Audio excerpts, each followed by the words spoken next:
Hello everyone. In the present video, I'll try to cover controlled access. In controlled access, the station consult one another to find which station has the right to send. So, a station cannot send unless it has been authorized by the other stations. So, within the network, all the stations need to authorize each other in order to send the data.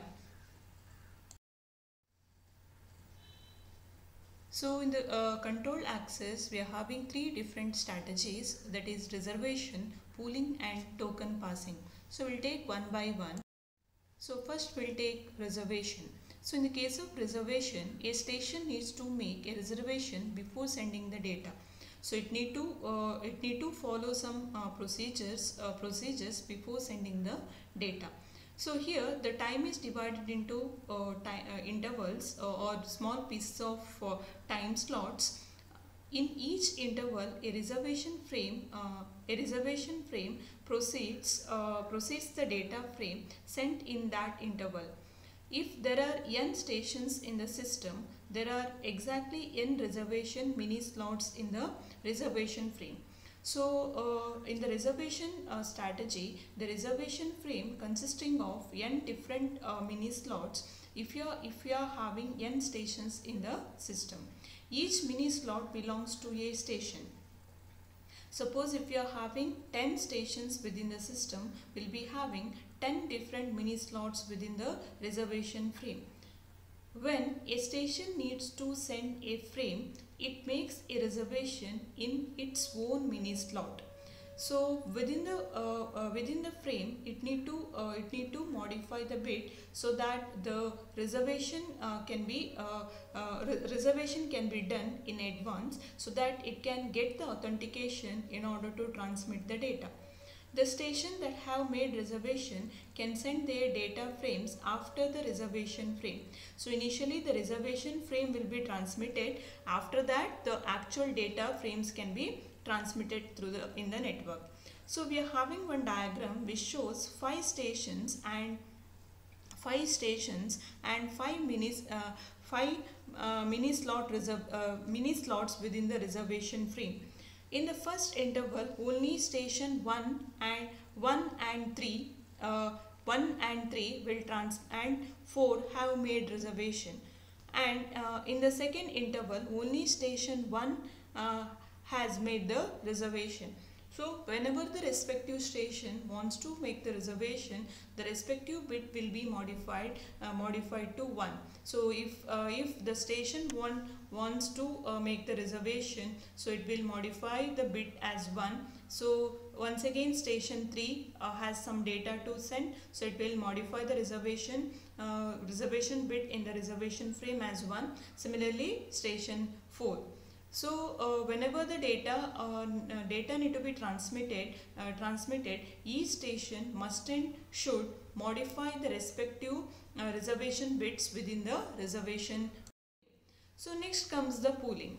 Pooling works with topologies in which one device is designated as primary station and the other devices are secondary station. So in the pooling mechanism, there will be only one primary station and all the other stations will behave as secondary stations.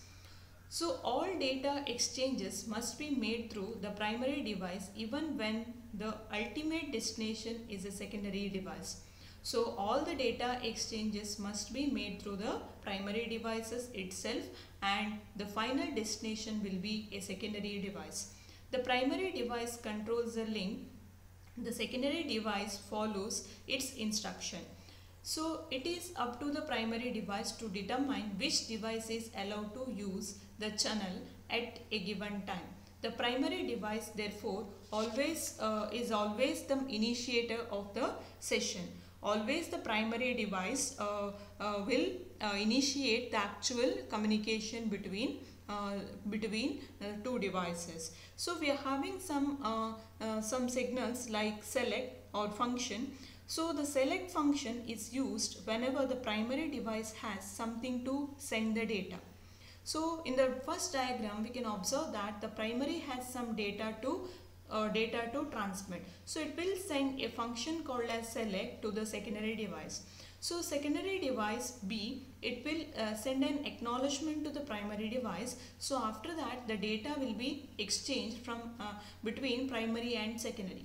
After successful transmission of the data, the secondary device will transmit an acknowledgement. So that is a select function. So select function can be used by the primary device whenever primary has some data to send. Primary has some data to transmit to the secondary. So the second function is pool function.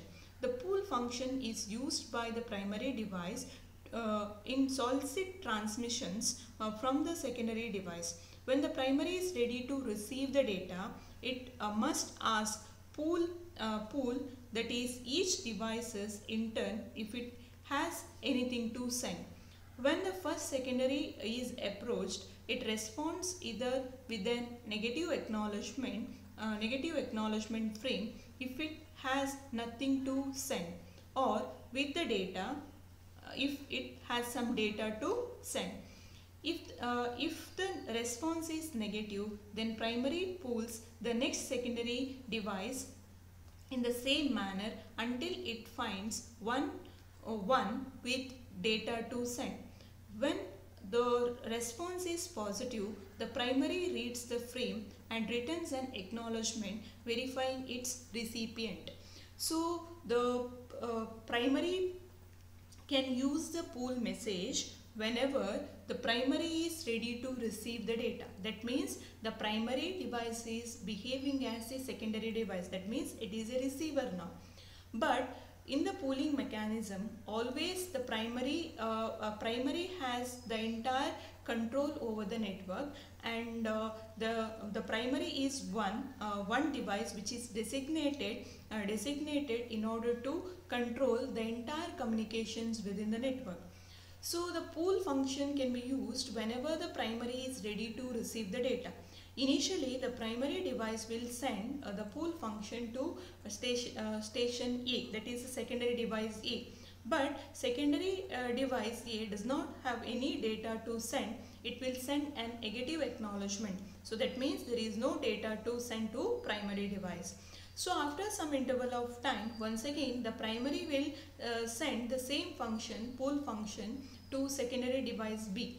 So but device B has some data to send. It will transmit the data to the primary, and the primary will send an acknowledgement to the secondary.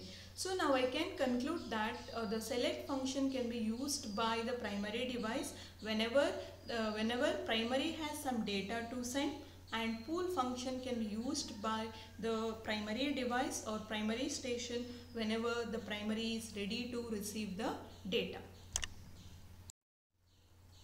So next is token passing. So in the token passing method, the station in a network are organized in a logical ring. In other words, for each station there is a predecessor and successor. The predecessor is a station which is logically before the station in the ring. The successor is a station which comes after the station in the ring. The current station is the one that is accessing the channel now. So we are having three different terms. One is the current station, predecessor station, and successor station.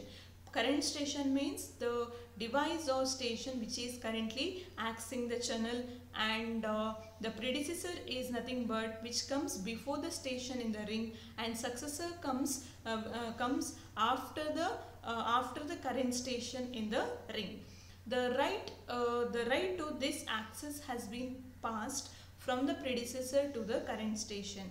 So the actual authority will be passed from the predecessor to the current station. The right will be passed to the successor from the current station. So initially the predecessor will pass all kind of rights to access the data or channel to the current station. From the current station, so it will be passed to the successor. It will be passed to the successor in a ring fashion.